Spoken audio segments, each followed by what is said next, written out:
Hey folks, I want to make this video primarily for one reason. I wanted to comment on, I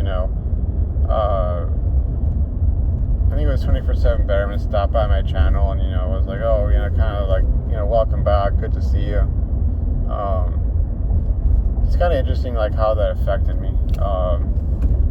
Disclaimer, no homo, but it was kind of uplifting, I'll be honest.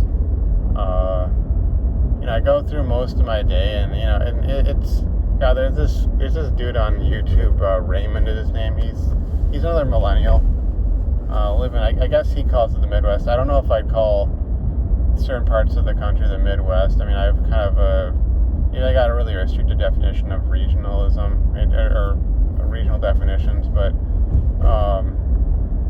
he was talking about. He talked about, like, I think several videos about just like being invisible. People like just treat him like he doesn't exist, or he's a obstacle or so in daily interactions. And honestly, like that's been a lot of my life, and I think maybe that's where I'm really getting at when I do complain about certain things, certain interactions,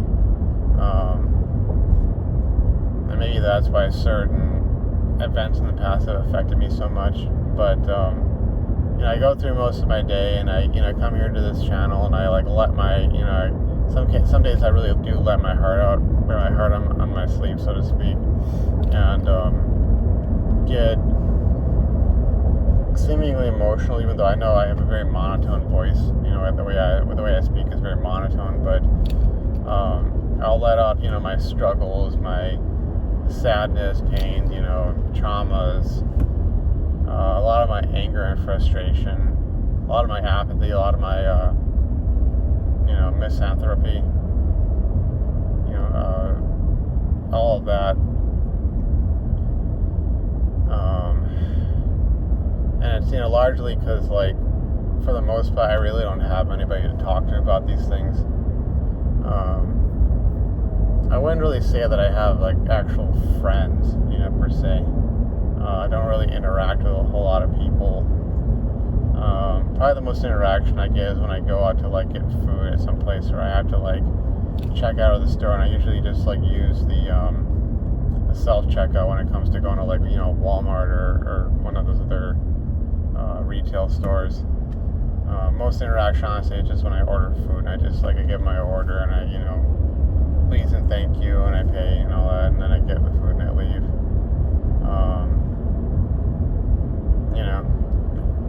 So this is like basically me doing a lot of venting. I mean, the name of the channel is Askesis Catharsis, and that's my handle, and it's like I am purging myself of these emotions and negativities, and trying to build positivity in place of that, and better myself, get rid of negative attributes, that sort of deal. So it does actually like mean something to me when somebody else has gone through similar struggles, or is just part of the same community, does drop a comment like that. So I appreciate that.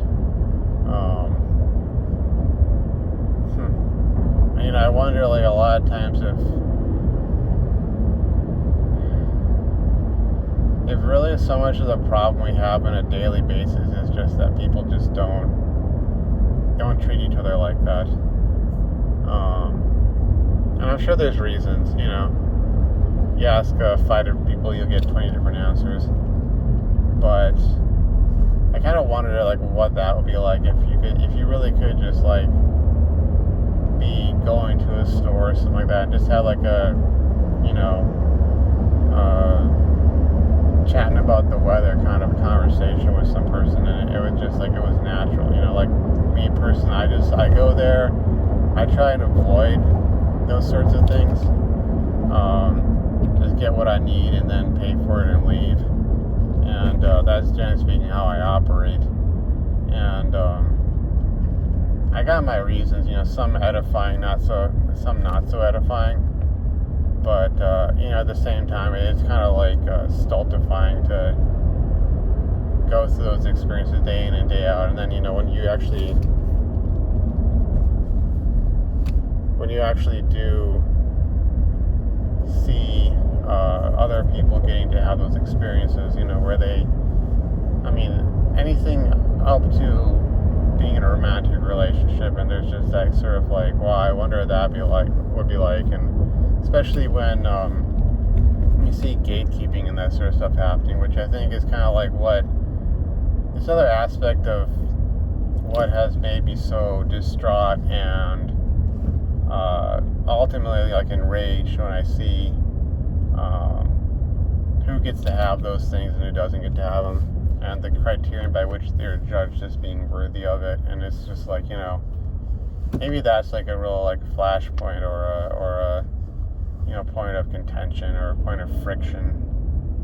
Sort of dialing down the terminology as I go on, because I realize the term flashpoint is kind of controversial, but yeah,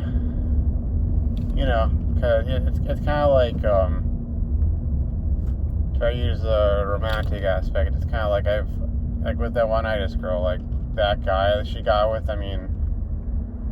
He was straight up a douchebag, and I'm not gonna sit here and pretend like I was like, God's gift to humanity, and I didn't have my issues or my episodes and my flaws and my screw-ups, but it was sort of like that idea of like, wow, this guy gets the chance to screw up, and the girl keeps coming back for more, and he gets the chance to improve himself as he goes on and be a work in progress, but with me, it felt like I had to be perfect from the get-go, and I couldn't go and be open about things, the way I'm able to be on this channel, at least up until this point, and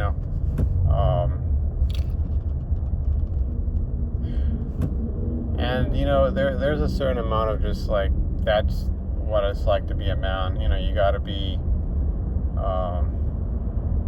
not like heartless, but you have to be measured in your emotions and your feelings, and you have to give a certain image off to the outside world, generally speaking,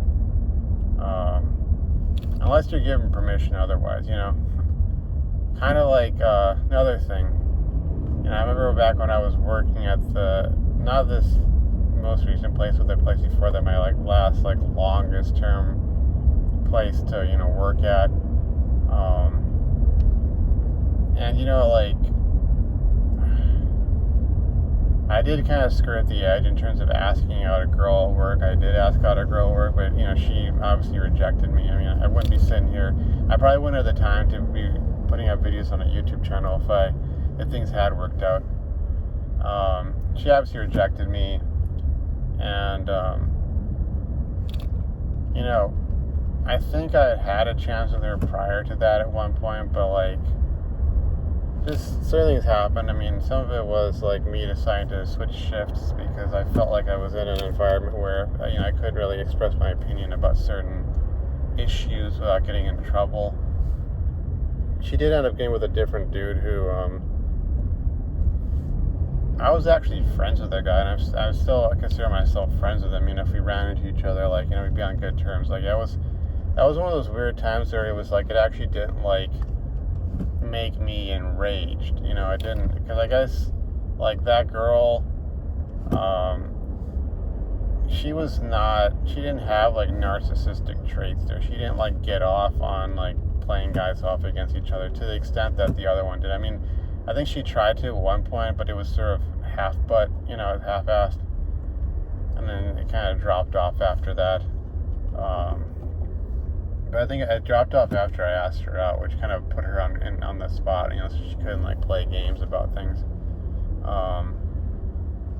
But that guy, ironically enough, like, he was in a lot of ways very similar to me, like chemical engineering background, similar like racial background, ethnic background, that sort of deal, similar sense of humor, and the list goes on. But one thing I did notice from that, and I noticed this multiple times, where it was like,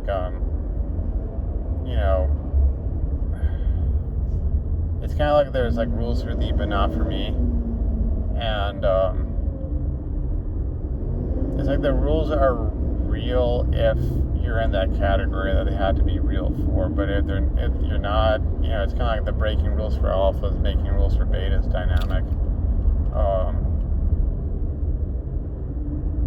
And it's kind of like, I think that's also where like a lot of my attitude kind of comes from. It's just that understanding of like, like there is a demarcation, and it doesn't just have to be about dating. It can be about so many other things where it's kind of like, no, you don't have to live by these rules. I mean, you have to if you're in that category, but if you can find a way to get out of that category and have people's opinions change about you, or get enough money, or get in great enough shape, or get enough education, or rise far enough in your career, the rules are not set in stone. And I think that's kind of like why I'm just like not willing to accept a lot of stuff, and why I'm more willing at this point in my life to express my frustrations and rejection of like certain ideas, so many different aspects of life.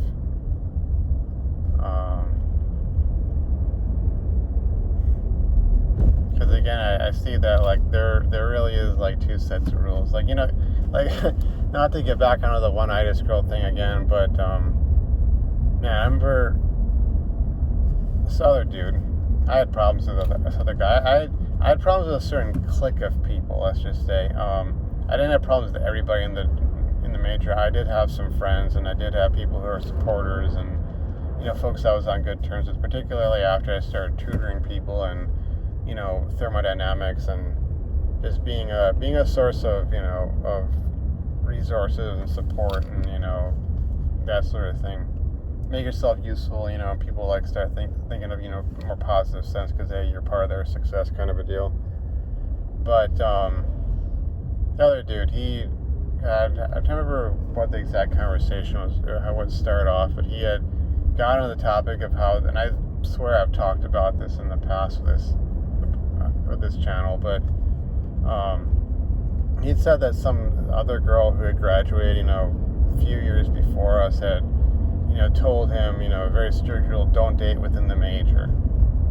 Same thing as like, don't date at work, don't crap where you eat, kind of a thing. And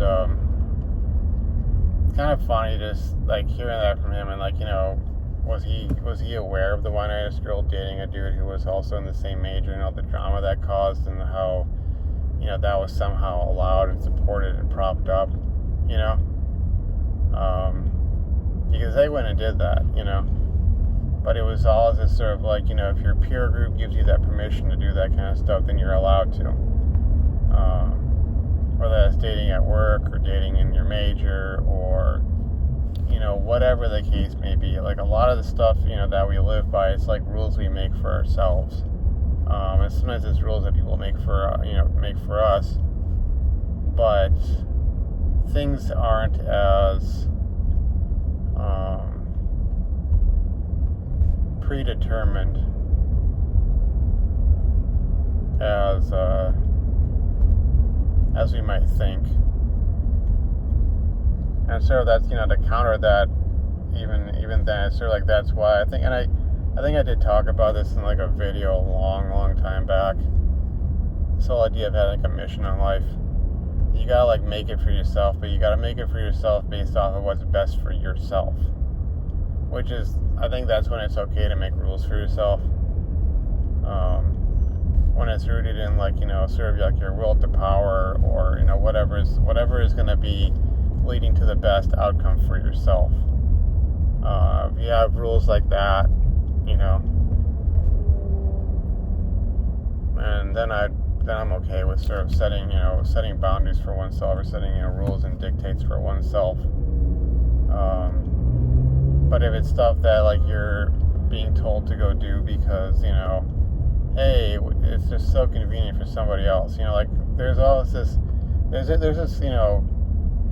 really like repetitive, like ad nauseum example of like the guy who hits his stride in his, mid to late 30s, and then there's the woman in her epiphany phase, and them getting together because benefits her so well, and any guy who doesn't want to do that, you gotta shame them, kind of. There's that classic example, but there's so many other examples out there. But yeah, I just wanted to say thanks for that comment, and also thanks for Dark Magician for still following my channel and dropping in every now and again. It's I don't want to get all Green Day on y'all, which is gonna date me, because obviously you have to have been alive during a certain time and actually maybe a teenager or an adult, but life can be a lonely road at times, and having healthy functional community is really helpful, and makes things a bit easier, because if you don't have that, you can end up losing perspective, and you can think you're the only one going through this, or you can believe all the social media posts that say that, oh, these people's lives are going so fabulous, and nothing's going to stop them from getting to where they're going, nothing's going to change. Like the girl and the guy, they're just going to get married. There's no possibility that there's going to be any bumps along the way, or that they're going to get married and they're never going to get divorced, or he's never going to cheat on her, she's never going to cheat on him. Oh, look at their their album of photos from their latest trip to wherever. Their life must be so great, and I'm the only one missing out, and that's really not true. I think one of the big problems in contemporary society right now is that too many people are missing out. Too many people are not being able to make those what used to be very seemingly basic goals of adulthood that were signifiers that you'd actually made it, and you were at least where you should be. I think just that idea being where you should be. I think that's also yet another of the many, many, many aspects of what causes me to feel such ennui or frustration. Is just if you're in your whatever age you're at, if you're where you think you should be at that point, if you're 25 and you feel like you're starting to really hit your stride because you're got your career going, you're probably not going to be thinking about what you're missing out on. If you're 35, 45, you're well into your career, you're happily married, you got a couple of kids, you got that mortgage, you're making that payment, you're building that intergenerational wealth, or that just you're building that nest egg for retirement, your health is all right, you're probably not going to be thinking about what you're missing out on. You're probably not going to be thinking about an ex-girlfriend, or some girl you had one-itis for, or something like that. You're probably not going to be. But when too many people are missing out on those goals in life for what are ultimately inane reasons that are mostly ideological or philosophical, or based off of untenable expectations, that's when you get into probably a dysfunctional society. And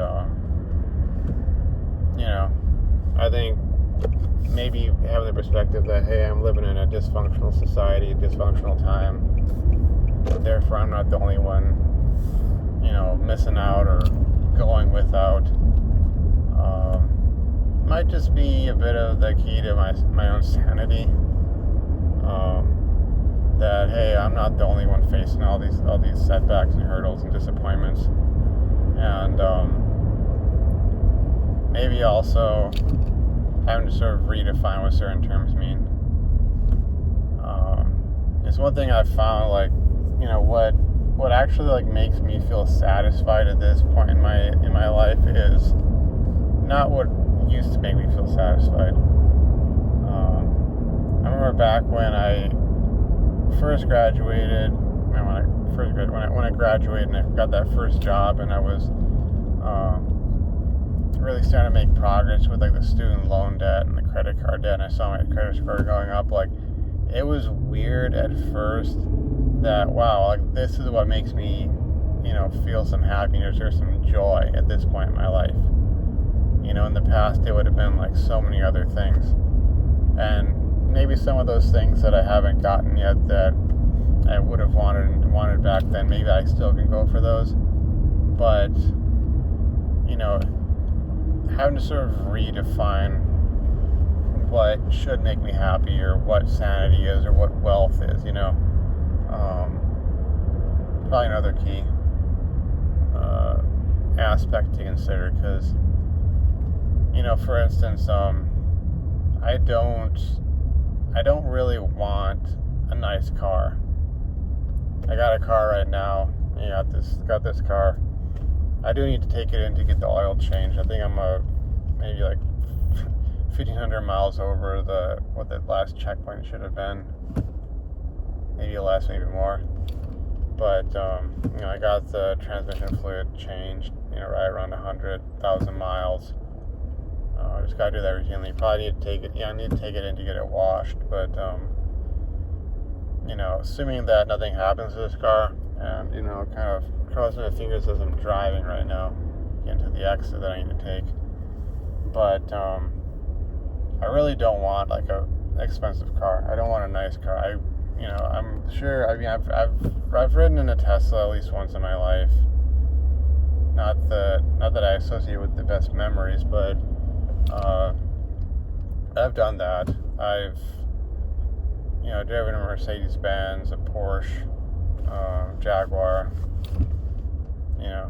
My dad did pretty well for himself, financially speaking. Most of those cars are actually gone at this point because they either got totaled or they just required way too much maintenance, and or they're just basically up on blocks. I think they'd have to be worked on. They're at the very least out of service, let's just say. But I've had that experience, and I'm not saying that people shouldn't go for that. Like, if you can, go for it. That's going to make you happy. I've been there, and I obviously maybe it's the fact that like I didn't have to go and like buy the car, and it wasn't sort of like a status symbol for me that I made it. But what I would consider being truly wealthy under my circumstances would be the ability to do whatever I wanted to on any given day without having to be afraid of like consequences, or some boss yelling at me, or so, like freedom essentially. If I was completely debt free, still had paid off car, owned my own home, whether it was in a trust or it was like something that I built from scratch, or bought myself, or things of that nature.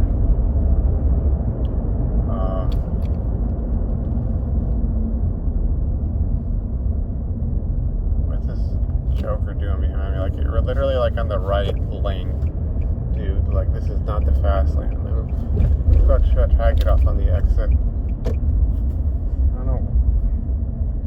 I don't want people to drive like that. Anyways,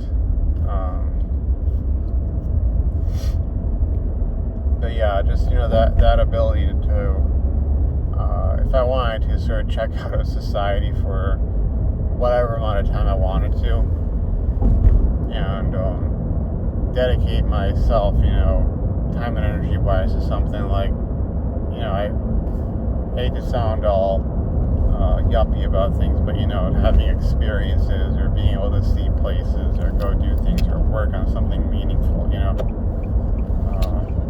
It's another reason why the whole grad school thing is so important to me, because as much as it is something that opens up a whole realm of possibilities in terms of income and career advancement and whatnot, flexibility and freedom, It's the fact that, you're doing research, in this case, biomedical research, towards something that can really improve people's lives. And, whether it's a project or you end up with a thesis, you end up with some tangible deliverable that's like, I made that, and that's changed the world in a little way.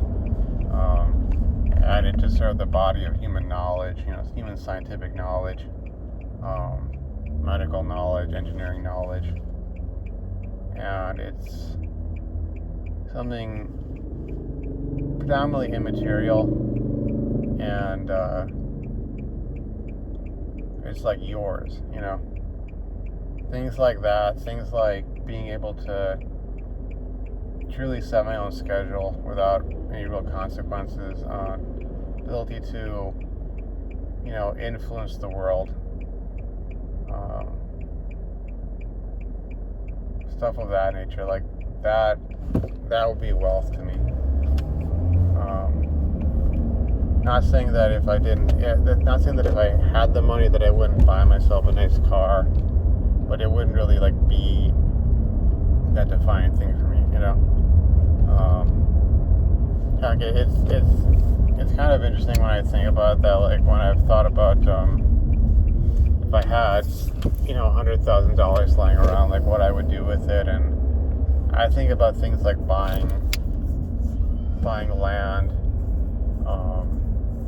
or like building like a tiny home or things of that nature. And that's stuff that, I don't know, I really haven't heard that come up in conversation all that much with a lot of folks, at least the ones that I interact with on a daily basis, or I'm around, or have been around, in the last few years.